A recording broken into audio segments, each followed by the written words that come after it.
कैसे हैं आप लोग? तो लेसन 2 का मैंने लेसन रीड करके आप लोगों को भेजा था। बाद मैंने सोचा कि बोर्ड में बताया जाए। तो एक्सरसाइजेज रीड एंड लर्न, देखिए एक्सरसाइजेज में अभी बोर्ड में इतना ही आया है, आगे भी आएगा।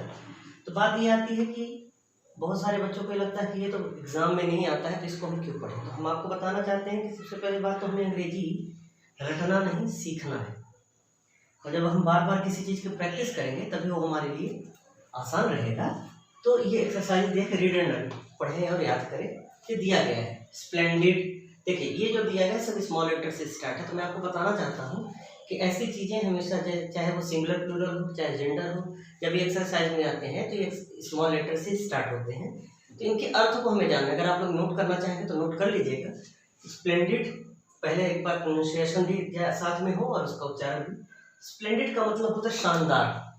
स्प्लेंडिड का मतलब होता है शानदार, किसी चीज़ को बहुत ही बेहतरीन हो तो उसे स्प्लेंडिड कहते हैं। फिर है एग्जिस्टेंस। एग्जिस्टेंस का मतलब होता है अस्तित्व, किसी चीज़ की उपस्थिति, कि ये चीज़ अस्तित्व में है, वास्तव में इस पृथ्वी पर है कि नहीं है, उसे एग्जिस्टेंस कहते हैं। फिर होता है फर्निश्ड। फर्निश्ड का मतलब होता है सुव्यवस्थित। फर्निश्ड का मतलब होता है सुव्यवस्थित, कोई बहुत अच्छे से व्यवस्थित हो उसे फर्निश्ड कहते हैं, वेल फर्निश्ड कहते हैं। फिर होता है ग्लिम्स। ग्लिम्स का मतलब झलक होता है। अचानक से किसी चीज़ को हमारे सामने से गुजर जाए तो हम कहते हैं कि हमको उसकी एक झलक देखने को मिली। शाहरुख खान आ जाए, सचिन तेंदुलकर आ जाए, विराट कोहली आ जाए, तो उसकी एक झलक मिलेगी। बार बार किसी चीज़ को देखना वो झलक नहीं कह जाए कि अचानक से कोई चीज़ हमारे सामने से गुजर जाए, उसे ग्लिम्स कहते हैं। ये ग्लिम्स हो गया। फिर एडवाइजेबल होता है। एडवाइजेबल का मतलब होता है उचित, कोई चीज़ मतलब अनुचित ना हो, सही हो, उसे एडवाइजेबल कहते हैं। सिचुएटेड का मतलब होता है स्थित। सिचुएटेड का स्थित होता है। एडमिनिस्ट्रेड का मतलब होता है प्रबंधित। और फैसिलिटीज़ का मतलब होता है सुविधाएं। किसी चीज़ में, किसी भी डिपार्टमेंट में या कहीं पर भी आप गए या किसी इसमें नेशनल पार्क से संबंधित है तो वहाँ सुविधाएं थी घूमने के लिए, ओपन जीप रहती है, घूमने के लिए सुविधाएं दी जाती हैं, उसे फैसिलिटीज़ कहते हैं। क्वाइटली मतलब शांतिपूर्वक होता है, ये उसमें भी था। इन्यूमरेबल का मतलब होता है अनगिनत, बहुत ज़्यादा मात्रा में, जिसको हम गिन नहीं ना सके उसे इन्यूमरेबल कहते हैं। अप्रोच का मतलब होता है पहुँच। इंस्पिरेशन का मतलब होता है प्रेरणा। हम अगर किसी भी व्यक्ति से हमको ये देख के लगे कि नहीं इस व्यक्ति की ही जैसी जिंदगी हमें जीनी है, वो उसे कहते हैं इंस्पिरेशन, प्रेरणा। चाहे वो स्वामी विवेकानंद हो, चाहे भगवान राम हो, चाहे वो रानी लक्ष्मीबाई हो, इनके जैसे अगर हम सोचे कि हम इनके जैसे बने तो उसे इंस्पिरेशन कहते हैं। उन्हीं से प्रेरित होकर हम काम करें। फैसिनेटेड का मतलब होता है आकर्षण। हम किसी चीज के प्रति, हमारे जैसे बहुत अच्छी सीनरी दिख गई हमारे सामने तो हम उससे आकर्षित हो जाते हैं उसकी तरफ, बार बार ना चाहकर भी उसकी तरफ जाएंगे।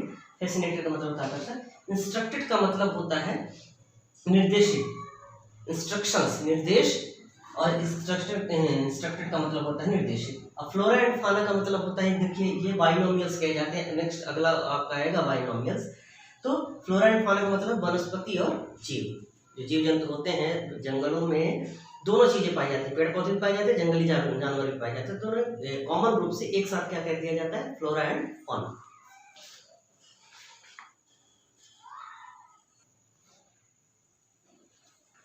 अब देखिए बाकी जो बची 2 लाइन है। रिजर्व। रिजर्व का मतलब होता है सुरक्षित रखना, एडवांस में किसी चीज को। जैसे हमारे पास अगर 2000 रुपये आ गए तो मैंने 500 उसको रिजर्व कर दिया कि इसको हम बाद में यूज करेंगे। 1500 हमने यूज कर लिया कि क्रिकेट की उसमें टीम में 11 खिलाड़ी होते हैं, अब बाकी 3-4 खिलाड़ियों को रिजर्व में रखा जाता है। तो रिजर्व का मतलब होता है सुरक्षित रखना। फिर होता है wild life. Wild life, wild मतलब जंगली लाइफ, माने जंगली जीवन।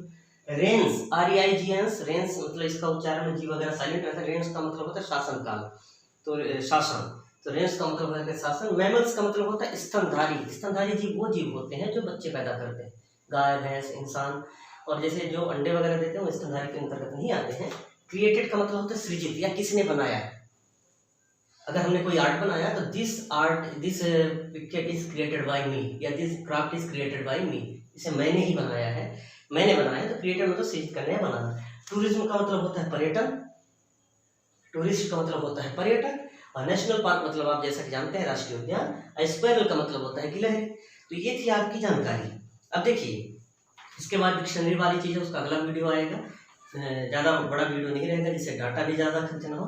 तो आप लोग ध्यान रखेंगे कि इनकी प्रैक्टिस आप ज़रूर करिए। इसको नोट आउट भी आप कर सकते हैं, इसकी स्पेलिंग्स भी आप बार बार लिख सकते हैं जिससे हमें याद रहे, क्योंकि स्क्वायरल मीन्स गिलहरी है वो कक्षा 8 में है, 9th में भी जाएंगे आप तो वही स्पेलिंग रहेगी। तो इंग्लिश के मैटर में यही है कि अगर आपने किसी भी चीज़ को एक बार अच्छे से पढ़ लिया है तो आपको हमेशा काम आने वाली है।